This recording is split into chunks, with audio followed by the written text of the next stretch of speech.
Hello guys, ഞങ്ങൾ ഇന്നിവിടെ കാണിക്കാൻ പോകുന്നത് പിലാവിൻ്റെ ജനലിനെ പോളിഷ് ചെയ്തുകൊണ്ട് അതിന് ചെറിയൊരു മാറ്റം വരുത്താനാണ് ശ്രമിച്ചിട്ടുള്ളത്. അപ്പോൾ നമ്മൾ ഈ വീട്ടുകാർക്ക് ഉദ്ദേശിക്കുന്ന കളറ് ഞങ്ങളിവിടെ ഒരു ചെറിയ റീപ്പർമേ അടിച്ചു വെച്ചിട്ടുണ്ട്. ഒരു 4 ഐറ്റം കളറ് ഞങ്ങളിവിടെ അടിച്ചിട്ടുണ്ട്. അതിൽ വീട്ടുകാർക്ക് ഉദ്ദേശിക്കപ്പെട്ട കളറ് ഈ ഏകദേശം ഒരു മഞ്ഞ ഷെയ്ഡിക്ക് വന്ന കളറാണ്. ഈ കളറാണ് അവർക്ക് ഉദ്ദേശിച്ചത്. അപ്പോൾ നമ്മൾ ഈ കളർക്ക് ഉദ്ദേശിച്ചിട്ടാണ് നമ്മൾ മറ്റുള്ള എല്ലാ പൊളികളും അടിക്കുന്നത്. അപ്പോൾ നമ്മൾ ഏകദേശം ഇപ്പോൾ നമ്മളൊരു ഉദാഹരണം ഒരു പൊളി നമ്മളിപ്പോൾ അടിച്ചു വെച്ചിട്ടുണ്ട്. ഏകദേശം ആ കളർക്ക് തന്നെ നമ്മൾ കൊണ്ടുവന്നിട്ടുണ്ട്. അപ്പോൾ ഈ വീട്ടിലുള്ള എല്ലാ ജനൽ പൊളികളും ഡോറും എല്ലാം നമ്മൾ ഈ കളറാണ് നമ്മൾ ഉദ്ദേശിക്കുന്നത്.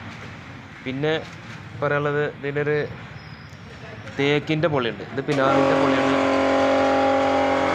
തേക്കിൻ്റെ പൊളി ഇതാണ്. ഇത് റീവർക്കാണ്. ഇതിപ്പോൾ നമ്മൾ പഴയ പൊളി നമ്മൾ ചീകിക്കാണ്ട് ഇതിനെ പുതിയതാക്കി കൊണ്ടുവരുന്നതാണ്. ഇതിന് നമ്മൾ ഇതേമാതിരി ആ തേക്കിൻ്റെ പിലാവിൻ്റെ കളർക്ക് കൊണ്ടുവരികയാണ് ചെയ്യുന്നത്. ഇതും ഏകദേശം കളറ് കിട്ടിയിട്ടുണ്ട്. ഓക്കെ, ഇനി ഇതിൻ്റെ അടുത്ത വീഡിയോ അടുത്തതിൽ ഉണ്ടായിരിക്കുന്നതാണ്.